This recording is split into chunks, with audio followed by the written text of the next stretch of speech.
Okay, so we are going to finish up chapter 28 and see where we left off today, because we're a little bit behind. Okay, so we were talking about the Triangle Shirtwaist Factory fire and its impact. I'll also upload to Canvas a link to a video. It's basically the America, the Story of Us has a good piece on the Triangle Shirtwaist Factory fire, but basically it's the worst. Sorry to just be stuck on this image, but it's the worst workplace tragedy in American history besides 9/11, which really, I mean, it's an act of terror, but it also was a workplace situation because most of those people were just civilians that went to work in the World Trade Towers. So yeah, that also is considered something like that.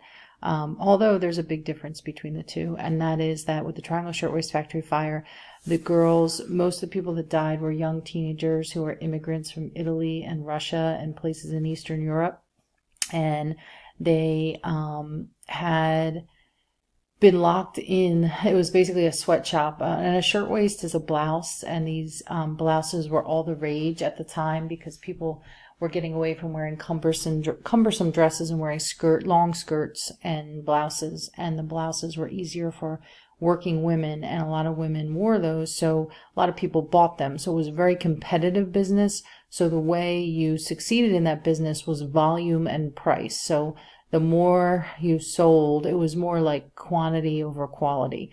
The more you sold, the better. So quick, like make as many as you can every day. So these women were almost, I mean, they weren't literally tethered to the sewing machine, but they were stuck at their sewing machine all day. And so this happened on a Saturday, and it was almost the end of their shift.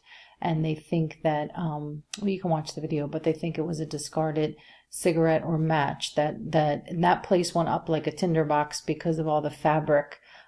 They said there's even like so much fabric lint in the air, the whole place seemed to like combust. And basically the owners used to lock the women in, and there were a few men too, like foremen and a few guys that worked there, but who died as well. But most of the 146 that died were young girls. And but the owners used to lock them in the building because they didn't want them to steal or take breaks. There are no fire codes or laws during this time period, so there are no inspectors had come to see if the fire escape worked, had come to see if the hoses worked. So basically, they tried to use a hose to put it out, but it would, like a fire hose, it wasn't working. They tried, a bunch of girls went out on the fire escape to escape, and it was so old and rusted that the whole thing fell away from the brick wall outside. And actually about a handful, probably like a dozen or so of the girls that died in the fire actually died that way. They fell to their death from the fire escape. Some got down the elevator, some fell down the elevator shaft. The elevator stopped working after a while. But basically the company, the Triangle Shirtwaist Factory, was on the 8th and 9th floors of this this building called the Ash Building. And the owners would work on the 10th floor, and they would lock the girls in and go upstairs. And when they got word that there was a fire, they went onto the roof, they were on the top floor, went onto the roof and jumped to safety, jumped next door to the next building to safety. So they survive, and they actually brought a lawsuit against them at the end, but they ended up getting like a slap on the wrist. The courts couldn't prove beyond a reasonable doubt that they knew that the doors were locked, but they did. And they were given a fine where they had to pay $75 to each girl or each person. There were some men that passed away, to their families. In the end, so they laid the bodies out like this because so many people hadn't, come. So they put an ad in the paper, whatever, if your daughter or your wife or your friend didn't come home last night, come down or come home tonight or whatever, come down to the docks. And they put all the bodies out, and people came, and all but 6 girls were claimed. And apparently it was 6 girls who had come here to this country by themselves, and they didn't know anyone at all. So the city of New York took up a collection and had a mass funeral, and did give them a proper burial and everything like that. So it was a sad situation. People who witnessed it that day never, ever, ever forgot it. Two of the women that witnessed it spent the rest of their lives working in reform. One woman, Frances Perkins, ends up becoming, we're going to talk about her again, ends up becoming the first Secretary of Labor, or the first, not the first secretary, the first female cabinet member, and she's the Secretary of Labor under FDR during the New Deal, right? So she, Frances Perkins, was a garment worker herself, and she happened to be off that day, and she was outside, just like this happened. This factory was near Washington Park. She was outside just enjoying Washington Park and looked up and saw people in flames jumping out windows and was like, oh my God, the workplace is terrible. We need to do something about this. And then another person is this woman, Rose Schneiderman, who dedicates her life to fire reform. So New York City goes on to have some of the strictest fire codes in the country, and that they become the model for the rest of the country to do. So now, like when you go somewhere, like we had a fire drill the other day, we do drills, we make sure there's enough exits, there's maximum occupancies that can be in a room. If you go to the movie theater, things are illuminated, like, the exit signs so people know how to get out. So a lot changed with fire safety. And this is what I mean, guys, about why we study this tragedy, is because this is what I mean when I say that urbanization, mass immigration, and mass industrialization happens faster than government can keep up with it. And when I say government, I even mean local municipalities and local things. The government should have been controlling this kind of safety stuff in the workplace, but they weren't, because industrialization happened so fast. And who is in charge? The industrialists were in charge during the Gilded Age. They didn't want to spend the money on that kind of stuff. They didn't care.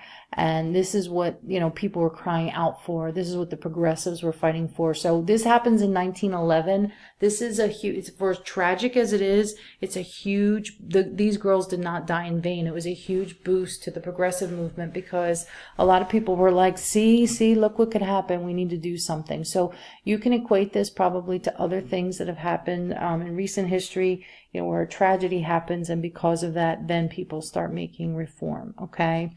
So the Triangle Shirtwaist Factory fire helps change not only working conditions, but, public health and safety, fire, and all of that. So very, very tragic. Okay. And also it's the temperance movement, randomly. So we talked about, okay, so Teddy Roosevelt, when he runs again in 1904, he's going to use a platform that he calls the square deal. And I told you he likes to coin little phrases, and he, likes to just summarize things with a little catchphrase. So basically what ends up happening when he first becomes president in 1902, he becomes president in 1901, but quickly after that, up in northern Pennsylvania, a bunch of coal miners wanted to go on strike because they wanted more pay and less hours. And Teddy Roosevelt was like, whoa, wait a second. It's almost winter time. You cannot go on strike. Remember, he's always looking out for the public. The public needs the coal to heat their homes. So what's the problem? Like, I'll help. So this is different, because now we're getting away from laissez-faire. Like, he's like rolling up his sleeves, and he wants to arbitrate between the owners of the mine and the workers, which is so unusual. I mean, this is nothing that any of the presidents before him would have done. The most recent ones, they're very hands-off when it came to intervening in business. But he was like, let's fix this thing. I'm going to do it. So he does, and he doesn't get them everything they want, but he gets them a little bit of a pay increase and a 9-hour workday. So to him, it was he called it a square deal. He said, I got them a square deal. So everybody gets what they get, no more, no less. He felt it's not a handout.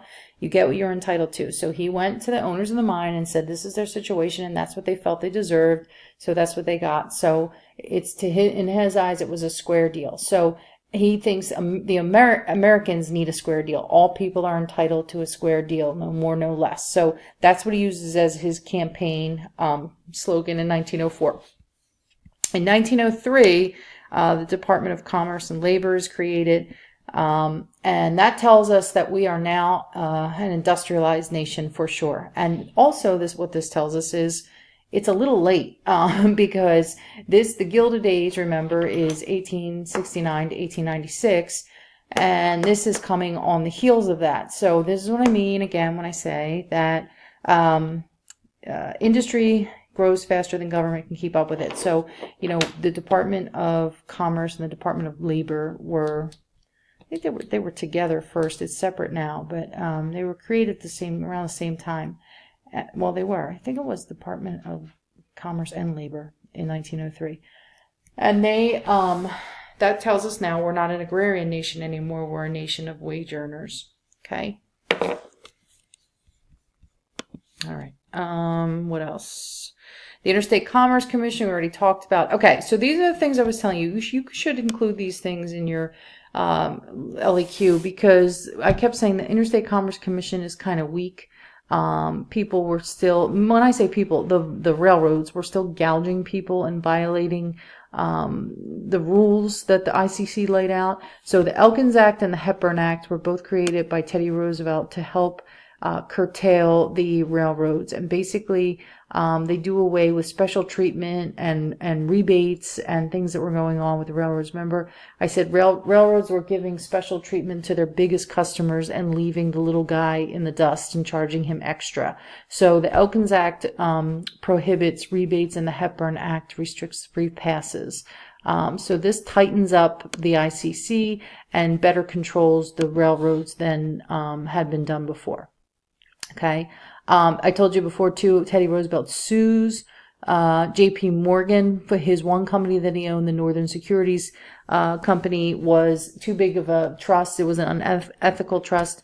He felt, and he broke it up and dissolved it, and he won. So this is unprecedented. You don't usually take on J.P. Morgan and win, but Teddy Roosevelt wasn't messing around. And to know this, guys, Teddy Roosevelt is not anti-business, but he's anti-bad business, and he thought that this was a trust that was not fair to the public. Okay, so look, so Teddy Roosevelt is going to keep he's going to keep good trusts on a short leash and make sure they're behaving, but the bad trusts he's going to kill. And there's a lot of political cartoons of him like this because he was an avid hunter. Okay, so here's his little friend going around collecting the bad ones, but the good ones he's just going to keep an eye on. Okay, so he's pro-business, just anti-bad business. Okay, botulism is something you get from eating bad meat in a can. And basically the jungle, there's an excerpt of that on Canvas that you can read too. But it's nasty. Basically, maybe did I have you guys read that? I think I did. You guys did read that in class, or one class did for homework, one read it in class because we ran out of time. But basically, you read it, so you know it's gross. Upton Sinclair, muckraker, the whole thing. We know all that. I feel like that's good. What you need to know about that is it leads to the Meat Inspection Act and the Pure Food and Drug Act. Those are huge. You should definitely include those in your LEQ. Okay, and then the last thing, so conservation is the last thing here, I think, about Teddy Roosevelt, and that was something that he was really into. Taft says he's a conservationist, but he really doesn't do as much with it as Teddy Roosevelt would have liked him to see.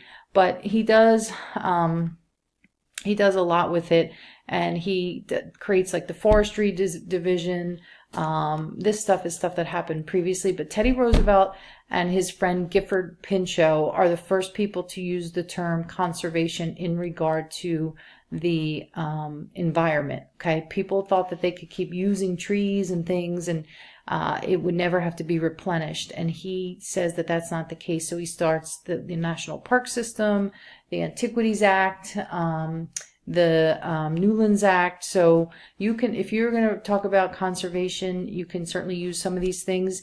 That's not something that goes through the whole progressive era. The other presidents aren't as heavy into it as he was, but it certainly is a progressive ideal. That's supposed to be the meat inspectors. This is actually after the jungle. To me, it looks kind of nasty, but it's actually better than it was. Okay. That's Teddy Roosevelt and his friend, John Muir, who's a conservationist. They're just talking about Earth Day there, Grand Canyon. So Teddy Roosevelt's going to be elected in 1904. Shockingly, there's a panic, and he has some issues with the economy, but it's going to get better. Eventually, under Taft, the tariffs become really high. So look at these political cartoons. Basically, Teddy Roosevelt values his policies like his little babies. A little baby that he wants Taft. Here's Taft. to Taft here to take good care of, and he's leaving the White House with his big stick. Okay, and here Taft is making a mess of all of his policies, trying to deal with the House and the courts and everything like that. Okay.